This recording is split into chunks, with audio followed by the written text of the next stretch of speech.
Good evening, friends. This side Rahul Magan here is a Group Chief Executive Officer, Treasury Consulting, and also a venture capitalist. As we speak, Treasury Consulting is a multi-dimensional group. We have our own hedge fund, our own closed-end fund where public cannot invest. We have our training programs, learning programs, training academies, video courses, and many things, and news desk. If you wish to inquire anything, you can definitely WhatsApp, which is +91 9818485155 +91 9818485155. Many people believe that the pandemic is over, but I don't think that pandemic is over. Many states of India are facing a huge rise in the coronavirus. In fact, today I was reading about some articles, and I'm not mentioning anybody's name, but it was scary, to be honest. Vaccine is there, vaccinations are going on, but till what extent the states and the central government would be able to resolve that issue, only the time will tell. As of now, we don't understand, we do not know. There are issues pertaining to AstraZeneca vaccine regarding the blood clotting. Today, Australia reported another death pertaining to blood clotting. Johnson & Johnson is put on hold in US. We really do not know whether it would be held in different countries as well, or whether they would wind up their experimentation. We really do not know about that, to be honest. In 2020 onwards, we saw that private equity and venture capitalists are paying very active interest in the pharmaceutical sector across the globe. Not India, across the globe.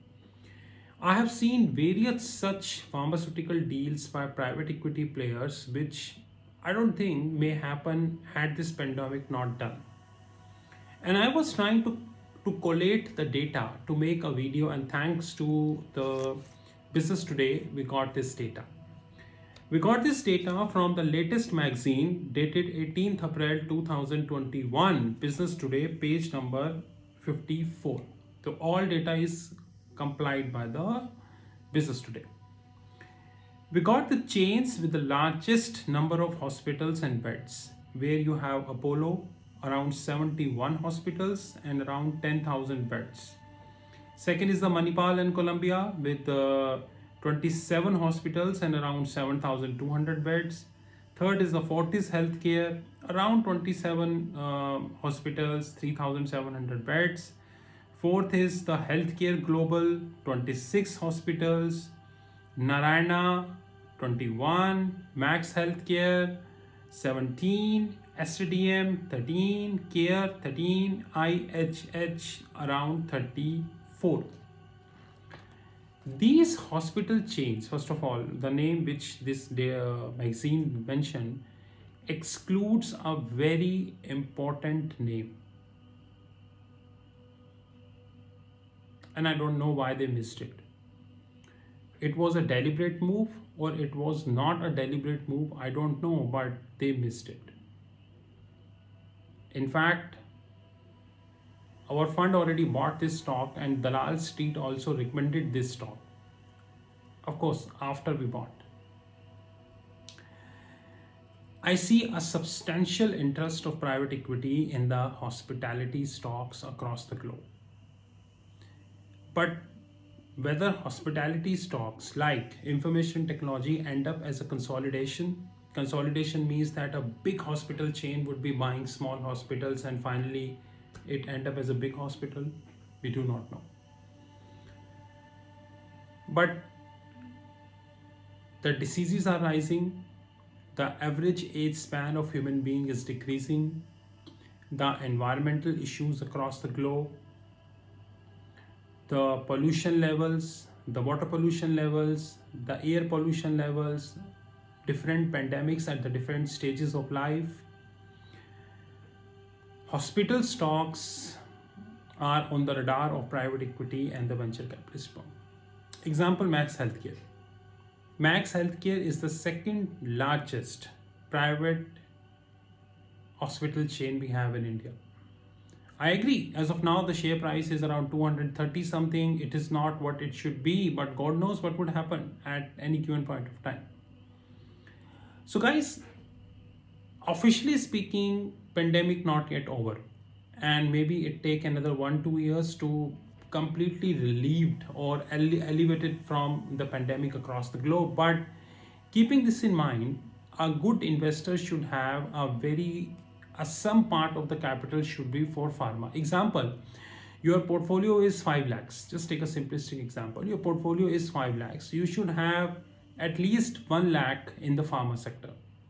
Of course, there are more than 38 listed companies we have in pharma along with hospitals. So it is really difficult to justify which stock to buy and which not to buy, but that this is where the research would come. Officially speaking, people bought pharma in 2020. They were expecting Indian companies to come with vaccine and different kind of amalgamation, but nothing happened. No Indian company came up their own version of vaccine as yet, except Serum Institute. AstraZeneca is facing issues. Johnson Johnson on hold. Moderna is saying, I will come to India provided you give me immunity. Whether the government of India would be giving immunity or not, that is their call. We are no one to decide. But keeping this in mind, they are asking for immunity clearly. I think some part of the portfolio should be in pharmaceutical sector. Of course, the pharmaceutical sector is expensive and continue to be expensive. And note that, guys, this do not includes the pharmacies like Dr. Path Labs, like you have various like IPCA Lab and various other pharmacies. I think if there is a market correction from here, the probability is high because of the issues we already described in the last video. We get some pharmaceutical price, if not far from intrinsic value, closer to intrinsic value. This is Rahul from Treasury Consulting Group. You know my personal number, which is +91 9899242978. Thank you.